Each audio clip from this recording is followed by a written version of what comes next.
NWP Radio. You're listening to NWP Radio, a production of the National Writing Project. NWP.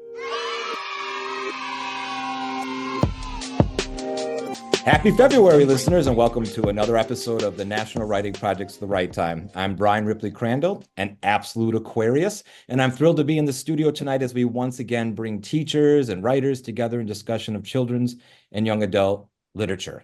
We have truly appreciated working with publishers such as Penguin Random House, and Children's Book 2 to showcase books and writers that we know young people will love to read. Tonight's show is special for me for a couple of reasons. A few years ago, several educators from the National Writing Project began gathering in response to COVID-19 as a means to build community.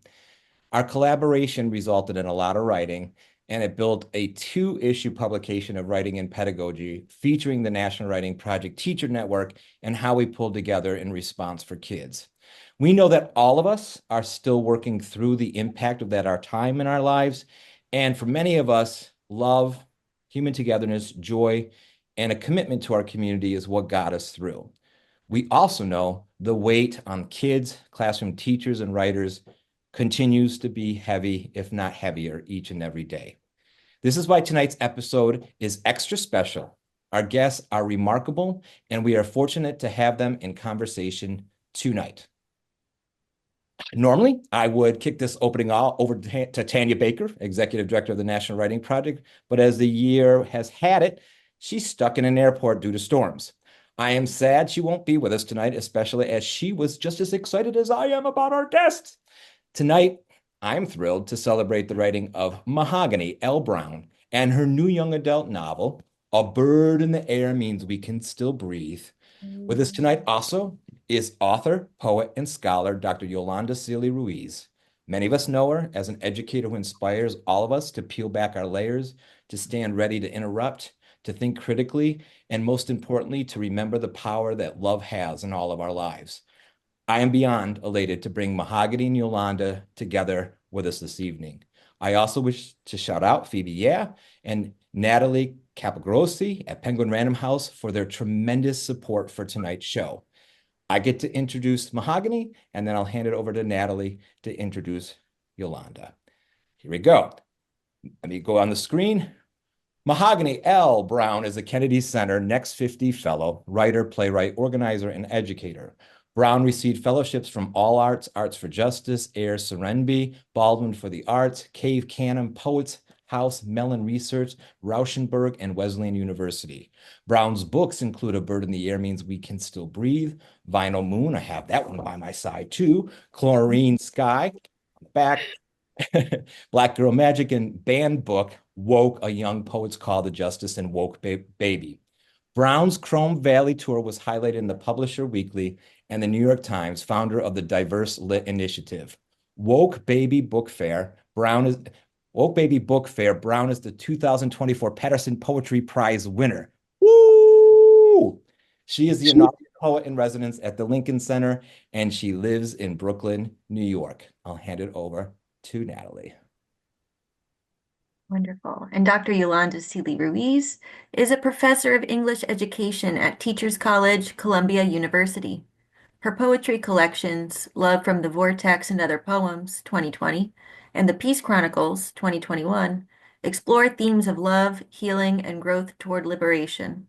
She is co-author of the multiple award-winning Advancing Racial Literacies in Teacher Education, Activism for Equity in Digital Spaces, 2021, and co-editor of All About Black Girl Love and Education, Bell Hooks and Pedagogies of Love, 2024. In 2024, Yolanda was recognized for her scholarship with the Dorothy Height Distinguished Alumni Award from NYU. She has been named to EdWeek's EduScholar Influencers list 4 years in a row, placing her among the top 1% of educational scholars in the U.S. at Teachers College. Yolanda founded the Racial Literacy Project at Teachers College, fostering dialogue on race, culture, healing, and diversity for over 17 years. Connect with Yolanda on Blue Sky at sealeyruiz.bluesky.social and Instagram at Yoli_Sealey-Ruiz. Woohoo! So we always begin this show with a prompt for those who wish to stop the recording and write a little bit so that the conversation had is also in place with our own writing project traditions. So I'll hand over the first question to you, Yolanda, if you want to share it with our audience, and then we will sign off and let you guys have a conversation. Well, first of all, Brian, one of the loves of my life, Natalie, a new friend. Thank you so much for that beautiful introduction. And just thank you for pulling me and Mahogany together. I have to tell you, and Mahogany knows this, not just that I love her deeply, but I respect her and taught her work before I really had a chance to meet her. So it's always beautiful when you get to meet your sheroes, when you get to meet your academic heroes, and certainly Dr. Mahogany Browne is that to me. And so it is a blessing for me to be here tonight. And given all that you said at the beginning, Brian, in terms of the weight of this being on teachers, I wanted us to think a bit about joy.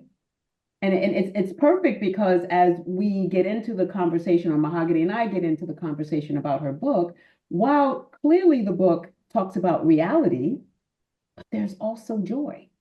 There's also hope. So here it is, what we want our listeners, readers to do.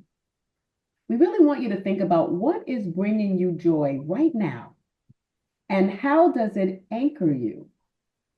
What type of writing, whether you're practicing it or you're reading it, inspires you during these very challenging times, what I'm calling a political pandemic. The political pandemic. Well, I'm going to just flip it over and welcome the two of you in conversation with each other. I get to stop my share, which means that I come over here and I do this, and I will close off, and Natalie will close off, and we wish you a great conversation. I can't wait. Thank you. Well, Mo, before I get started, how you doing? What's on your mind? What's on your heart? On my mind, it's funny. The world is really on fire, right? And as someone who is from California, though I've been in New York for over 2 decades now, it feels absolutely correct. It's scary, but the way through fear is community, and I'm witnessing it. Through the social networks, checking in with friends and family. We're already putting together a fire fundraiser production next week. And I'm doing that from here, right? Like I'm moving my body and going to LA. We're going to do it. But yeah, right now it feels like everything is on fire, and still the balm is community. So while the fire is happening, while the fire in, the climate justice issues, our lack of government, because that's what I'm calling it, lack of government. When you say political pandemic, baby, you took me out. I had to like go rest myself. I had to put a cold compress on my head, because that's what it is. So I just feel like I'm heightened. My senses are heightened, but I know that we really gonna be all right. Word to Kendrick Lamar. We are going to be all right because we got us. And as long as I stay focused on the us, those who are doing the work, I know tomorrow will come. Oh, Tomorrow and the tomorrow and the tomorrow.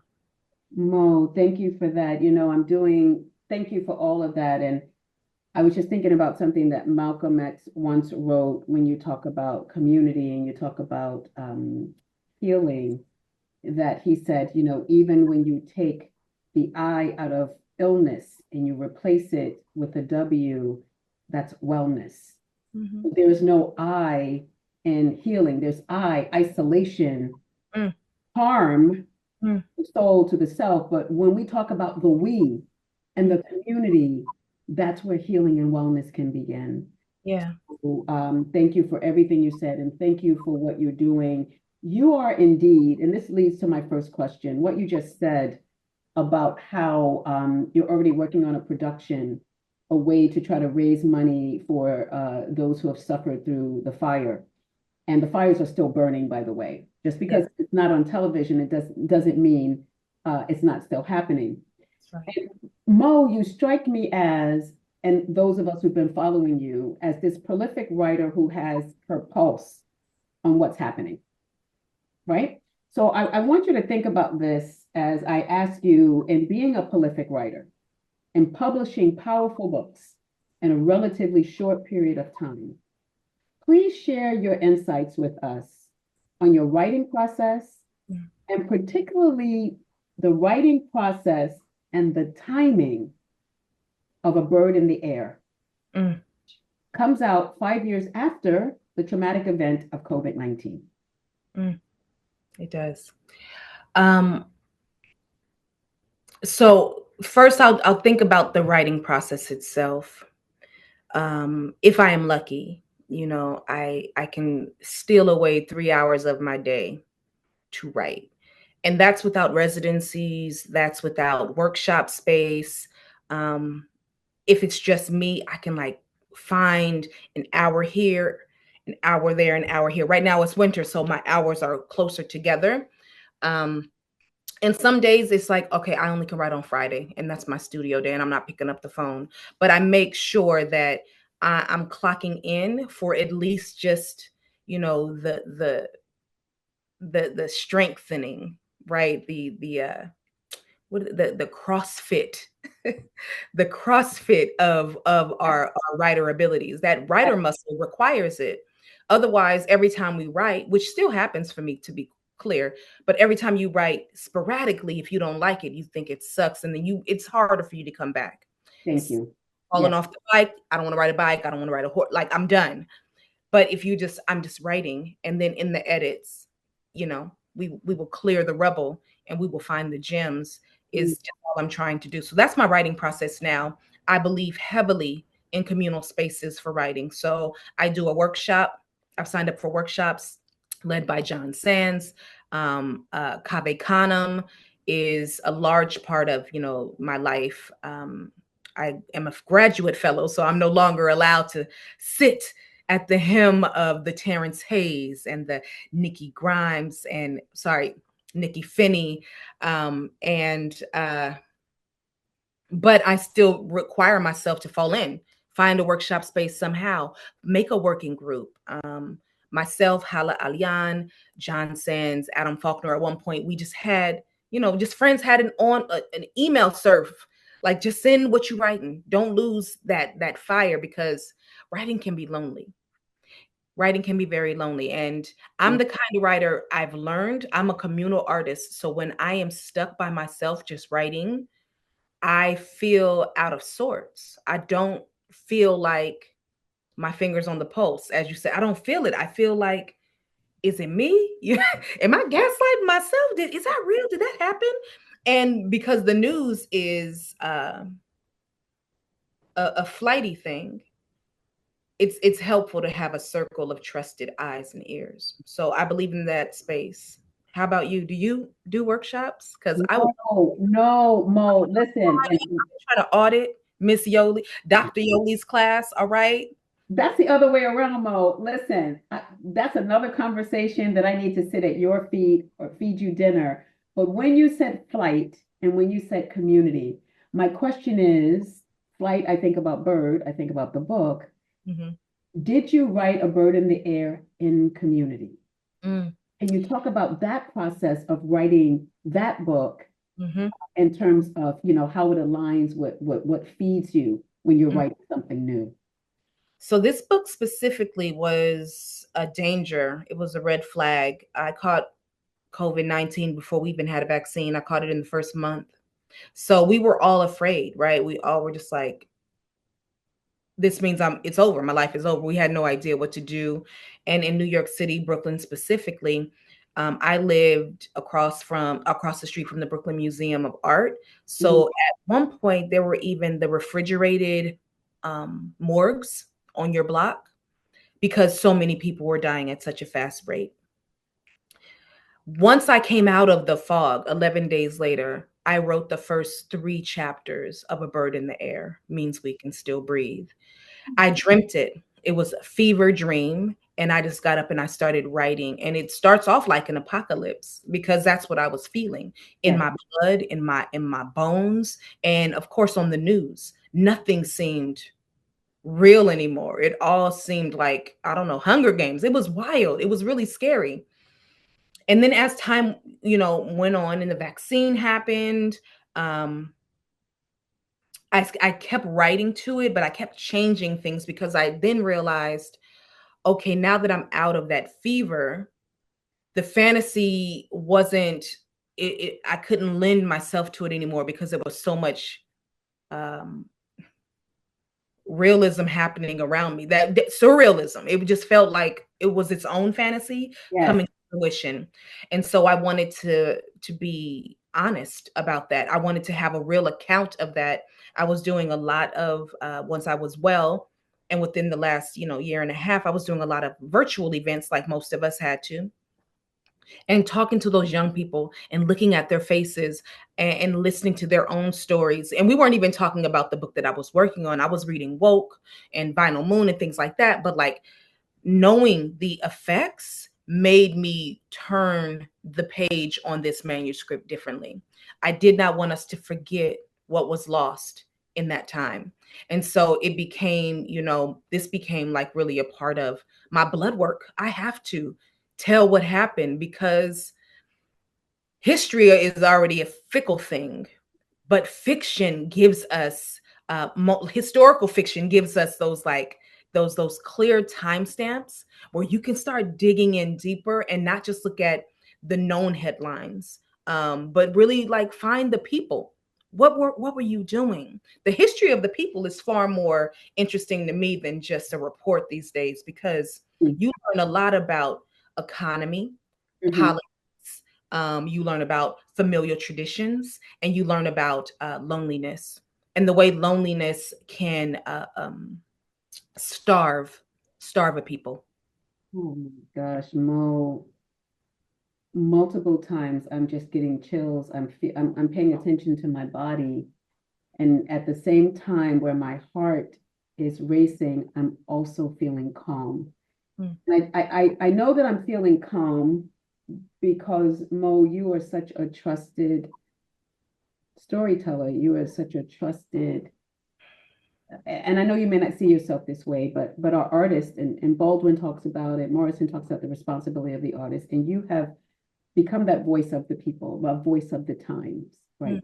Leaned into that responsibility. So I just want to thank you for that, and just paying attention to how my body is responding to everything that you're saying. And also, when you talked about those young people, my next question was going to be, why was it important, right, for you to center, well, you always have youth on your mind, but why the youth of New York City in particular? Why was that, or why is that an important story for people to know about? I think this was ground zero, so it was an excellent case study. That's why the youth of New York City. I think because I've been here for 24, going on 5 years, it was a must. I didn't want to be inauthentic, right? I no longer live in Oakland, California. I no longer go to high school in Sacramento, California. I no longer spend residencies in Florida. Like I had to be honest about what I was seeing and who I was speaking to. So that's why they were important, but also centering young people, something about finding text at that age when you are still, your filter is still clear. Something about it. I read Bluest Eye when I was going into high school, and it changed the trajectory of my life. I fell in love with books already. I was reading Christopher Pike, Babysitter's Club, Judy Blume, Beverly Cleary. I was in it. All right. All right. I was in it. I loved it. Sweet Valley High, anything you had, I was reading it. But I do remember those moments when I read Bluest Eye, and I was like, no one talks about this. And I feel it. I felt like I remember crying on that book. Cried like this was me, to want to be accepted so bad that you will hurt yourself, to want to be loved and considered beautiful so bad that you would, yeah. Yeah, Mo. Yeah, that part. It brings me like close to tears. Mo, It does. And it's so beautiful. I wanted to do that. I wanted to offer art that allows these young people to see themselves when no one gave them a mirror. I wanted that. And thankfully I get to walk now, in the footsteps of the Jacqueline Woodsons and the Nikki Grimes and the Renee Watsons and the Jason Reynolds, and they are doing the work. They're doing that heavy lift labor. They're keeping it rugged, raw, real, and I love that. And I think the young people love that. They're tired of being lied to. They're tired of their fears being, dismissed until it's too late, right? And you don't even have the skill set to deal. Mo, the fakery. We've atrophied that muscle by coddling you with lies. And maybe it's the lies that we really wish were true. I do believe it. I believe that you have a lot of adults who have been walking through this fog for so long that they believe that that is the sky. But the reality is you are in the depths of the deepest alley. I'm talking about alley like New York, the sewer. That's the fog you're walking through. It's not the sky. Mo, let's stay right there. Fog, sewer, lies. Yes. We're in a season of lies. Yes. I would argue that we have been for some time, but it's been ratcheted up a bit. And I do want to make the connection to COVID-19 and the lies surrounding the beginning of COVID-19 and the lies we heard during who gets PPE and who's not, and how we have been conditioned or trying to be convinced that lies are truth. Yeah. So I want you to please talk to us about this powerful, beautiful book, right? And help us see the connections for a bird in the air, we can still breathe, and what I'm calling the political pandemic that we're now experiencing. I mean, to be quite honest, I'm afraid this book is going to get banned too, honey. There is an entire section about that orange man that tells people to put Clorox in their veins, because that happened, right? It happened. Name, because I feel like I don't need to say his name. He is an entity within itself, but I think you said it best when you said the lies have ratcheted up. Like it's at an all-time high. The volume is higher, the volume's louder than our humanity. And so in this book, the reason I think I'm doing kind of that dirge work, I'm trying to bury some dead things, is those moments where we relied on our government, we relied on our news, we relied on that as truth. And there's plenty of us that are critical thinkers. So we were able to say, that don't sound right. And then there's some of us who don't really have the wherewithal, right? You've been taught to trust, everyone in power. You've been taught to trust the adult in the room. And when the government is considered the adult in the room, yeah, it gets messy. Ooh. It gets messy. So I see chlorine. I see a bird in the air. I call it Abita, Abita. That's all I could do. It's a long title. I love that. It almost sounds like a little, for me, I'm always a second learning language speaker. Sounds a little bit like Espanol. Abida. See? Abida. That's my attempt. I love it. I love it, Mo. That's my attempt. But it definitely, in this book, I'm looking at the political tensions that we are still suffering from now. I'm looking at the economic conditions that, one, everybody was affected by, COVID-19, no matter what you could afford. Some of us could go to our summer houses and be okay. But the people who, tend to you, the people who tend to your food, all of that, everyone was impacted. And COVID had no restrictions on who it killed. The unfortunate part is, the more impoverished people who are closer together, were highly affected. Or if you had to go work, essential worker, you are more affected. I'm thinking of the social and cultural shifts that happened, the way that it was that, it was like, we just realized we must take care of each other, even amongst folks who are trying to hoard supplies, hoard, what was that, hand sanitizer? I remember that one man that got caught up. Sanitizer, toilet tissue, paper towels. Even the hoarding, like it was abolished in that moment. Everybody was about the abolition of hoarding. I loved it. Even the government, I loved it. It was like, that's it. Yes. Bring us all up, all boats rise. We will rise. And thinking of public health, not just what happens to the body physically, but psychologically, what happens. Mo, thank you for that. And I want to say that I hope the book does not get banned, because if there's any restrictions on having access to this book, there is so much that we are missing. So what I'd like to do, I'd like to quickly read this blurb that I wrote in response to your beautiful book. Okay. And this is what would be missing, because for me, it really is a tour de force in terms of what you've done with this genre that I don't exactly have a name for, right? So maybe you can help me with what I'm thinking. So a bird in the air means we can still breathe is a genre bending collection where Mahogany L. Browne reshapes the boundaries of prose, poetry, and storytelling to create something entirely her own. Mm-hmm. Browne brilliantly brings those pushed to the margins into the center, where their struggles, humanity, and undeniable joy shine. In this celebration of survival, Mahogany reminds us that even in the hardest moments, joy and love can rise. Yes.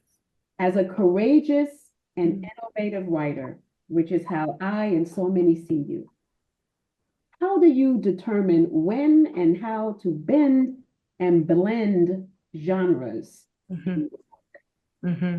You better speak it. I mean, I could just listen to you talk, quite honestly. Can we just switch the format of this today? Please. Okay. No, not yet, ma'am. No, thank you. Novel and story is how I pitched it. And it became, a collection of archived narratives. And I had to fictionalize it, sure.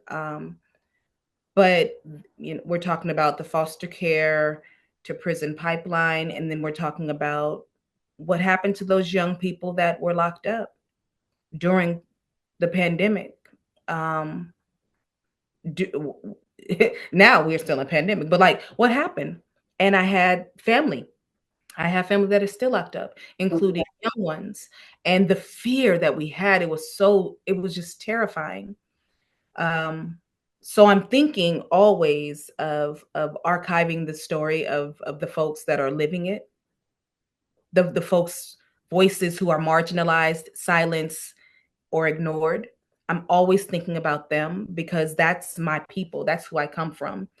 I think it was AP Lit English when I was told that the way I wrote a poem was incorrect. And that stopped me for 5 years. I didn't write again until I was like 21.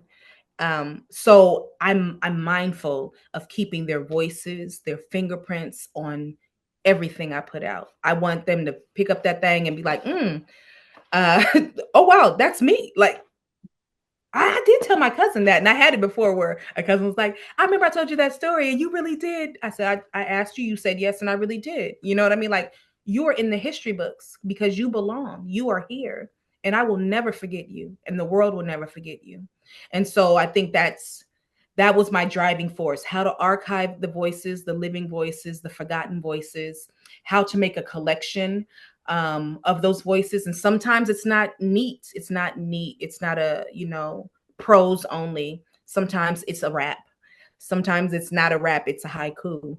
Sometimes it's not a haiku. It's a short story that this young person who's dealing with, a single parent household, a parent who's incarcerated, and considered a political, prisoner in Rikers. and they are just finding this fantasy world that they're writing about. So I'm thinking of all ways to engage the page, and also all the ways in which I can be surprised again. I think when you allow yourself to just break form, you allow wonder to bloom. Goodness, Mo, thank you. Thank you. I want to thank you so much for knowing who you are and whose you are, and having that always reflected in your writing process, and not being afraid to go where your heart, your mind take you within even a single so-called genre. I'm writing a young adult novel. Well, it looks like this and this and this and this, and the permission that you give those of us who seek to write a young adult novel, or those who may not have never seen themselves as someone who can even publish a book because it's considered unorthodox, or shame on that teacher. That's another podcast. I have so many questions about that teacher who would be okay. Thank you, Mo, because in living your life the way that you are living as a writer, you are giving permission for many of us to do the same. I don't want this to end, but I only have a few other questions. Okay. I have questions for you. When do I get to my questions? Maybe that's podcast number 2. This is truly about Mahogany L. Browne in this magnificent book. And even that blurb doesn't do the justice to the magic that's in those pages, and the way the young people come alive, whether they're dancing in their living room, trying to grapple with a parent being incarcerated. So that leads me to this question. You know, the book absolutely deals with the reality of what it means to grow up in the hood, what it means to be a person of color, a youth of color during a pandemic. But also, Mo, it brings out the beauty of living in the hood, of, you know, being a youth that's trying to make it in this time, and how we need community. And for me in particular, the closing pages in particular feel deeply inspirational. Deeply inspirational. I felt my body changing. Yeah. So was that intentional? Did your spirit kind of sense at the time of writing this that we were going to need that inspiration now in this moment? No, I needed it. I needed it. You know what I mean? Like, I didn't know if we was going to make it 5 years, but I had no idea if I would still be here. The way I got sick, I almost passed. And so when I was writing it finally from a place of, I'm safe now, this person is safe. Like, we did lose family. We did lose, you know, everybody lost someone. Everybody did. So I didn't write this thinking it will come out 5 years from the date of the introduction of the pandemic. But I wrote that ending with some kind of hope, because what Miriam Kaba, excellent teacher, abolitionist, says hope is a practice. You have to practice hope. And so you find glimmers of it throughout here. You hear, steps on finding hope from the viewpoint of a journalist. You find someone who's coming out, finally, telling their best friend they have a crush on them, being ghosted, finding someone else, right? Finding love elsewhere. Even in the midst of a pandemic, you have this young person who is affected by the foster care system, but they remember the love of their grandmother. And while the foster care system only led them to prison, they have found a mentor in this lockup situation who reinstills the hope, who reminds them that it's still there. So it was really for me, it was for us. It was, it's not done. It's not over. Our story isn't over. And we have seen tough times. The idea is that you write something that during the tough time, someone can hold on to. And Mo, if that is not the message that we need right now. So it almost feels prophetic. And I know, like you said, you needed it for yourself. And yes, the hope was apparently there because you survived, beloved. Won't he do it? Won't he do it every Mm, day? mm. So Mo, just quickly for our writer kind of English heads out there, lit heads, talk to us a little bit about the symbolism of the bird in the air. Mhm. Okay, can you just talk about the title of the book and the symbolism that might be the bird itself, the Mhm. air, however way you want to take it? Mhm. I think A Bird in the Air was my nod at that, familiar analogy of sending a canary into a cave, right? Um, if the canary goes in and comes out, it's all safe. And if it doesn't come out, you know that Mm, there's danger. mm, And so a bird in the air means we can still breathe for so many days during the pandemic. And I lived then in a garden apartment. So all I could see was the sky and the tree in front of my window. And if I could see the birds, I knew, okay, it's gonna be all right. That was the symbol for my own hope. That was the symbol for my own becoming. That was uh yeah, it was me holding on. It was me holding on. It was more than helium. It was more than faith. It was active prayer.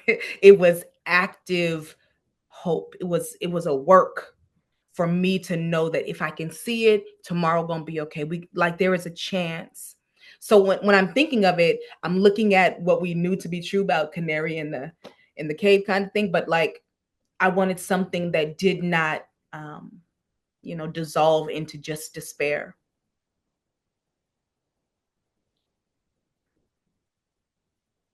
You're muted. I said, I need a moment to breathe. Talking about air as you are. Okay, Mo, final question. I don't mean to skip over that. That was a word. And for those of you who are listening out there who are teachers, as you pick up this book, um, don't skip past the cover. Mm. Give the young people in your steed an opportunity to really read this book from cover to the last poem, saying, recitation. Mm-hmm. And with that, Mo, I mean, I could easily ask you so many more questions, but I want to just ask this last one. Is there anything that I didn't ask you? Mm. Anything you would like our listeners, our podcasters, our teachers, our audience to know about Mahogany L. Browne, Mm. and also about this incredible book? Mm. Um, I'm a mother. I'm a partner. I'm a curator. I'm a producer. I'm a daughter. Um, I've written uh, 20 books on my own before being published in the big five. And I still bleed. I'm still human. I still need hugs. I still need softness. I think people forget even about things like, as loving as you are, Dr. Yoli, they forget that we need to be hugged.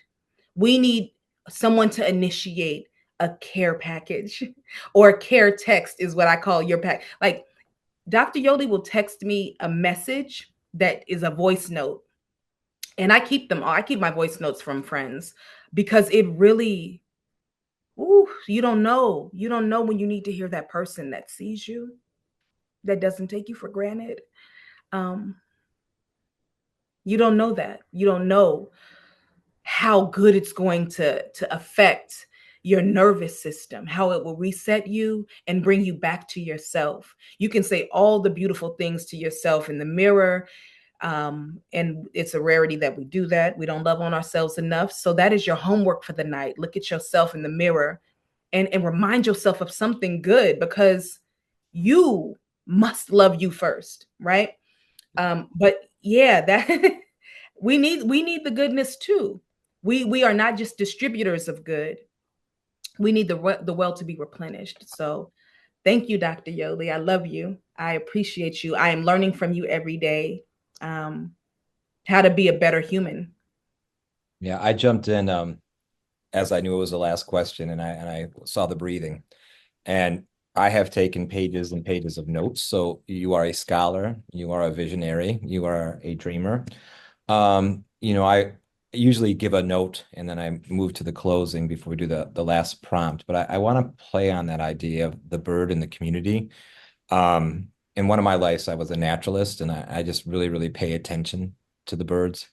And I read a children's book called We Are the Starlings, and it's about the murmuring, and it's a gorgeous, gorgeous children's book. And if you really read it, it makes you think how they fly together in flocks against the hawks, against the untruth, against the political pandemic, because they are mightier as a community. And that has always been the art of the National Writing Project, writing together to fight the inequities of our nation's schools, and to find the voice, because not only do we bleed, water falls out of our eyes in two times, when we're in a lot of pain and when we're laughing our asses off, because we need to be together. And with that, I just want to riff a little bit about the power of the chorus.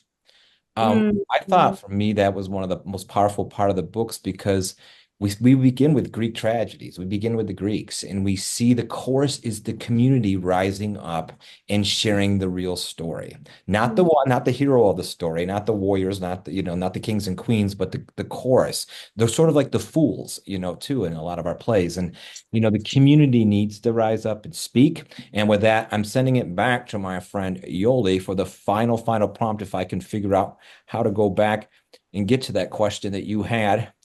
Oh, let's see. I am there, and I'm getting there. Here I am. Let me share my screen and I will join you at the same time. All right, go.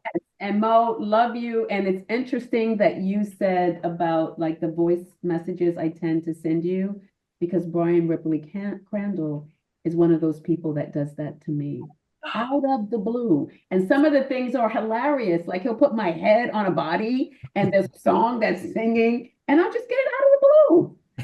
So, you know Means what? I'm thinking of you. It's and Mo, it is my pleasure. And I am so glad that when they hit, because I think about you, and Jackie Woodson is another person that just sit in my spirit, because I see how what you give the world all the time. And when you're giving that way through your art, through your talks, I know that there's replenishing that needs to happen. And so I just hope to bring water to the children. That's my goal. You don't got to bring water. You are water. She is water. You are water. You are water. And I'd like to make a note. Canary in a coal mine. It was going to drive me crazy. I was like, cave? It's not cave. But canary in a coal mine is what I meant. Canary in the coal. And we know Lonnie Guinier and all the beautiful people that wrote about that in the academic world. Yes. So as we are exiting out, beautiful people, as we close, we would love for you to take a moment to reflect on what is lingering. And Mahogany gave so much. Thank you. What is lingering with you after listening to us? What resonated with you most deeply, particularly about the times we are navigating as educators and as citizens? And as you think about that, also think about what will you carry forward? Because it's great to listen to a podcast.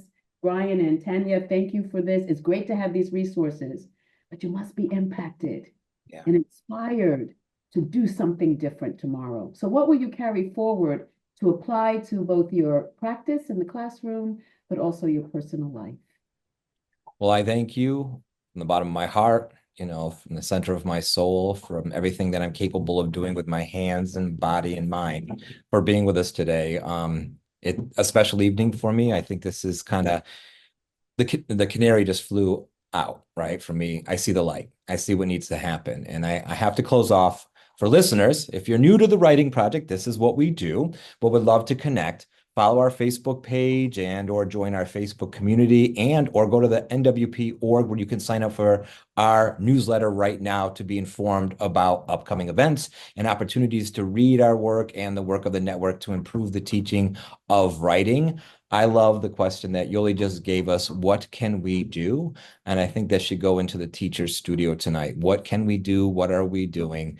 How are we keeping the light and the blue skies and the birds flying? So thank you very much. And that ends this show. I'm going to end the recording now. Listening to NWP Radio, a production of the National Writing Project. NWP.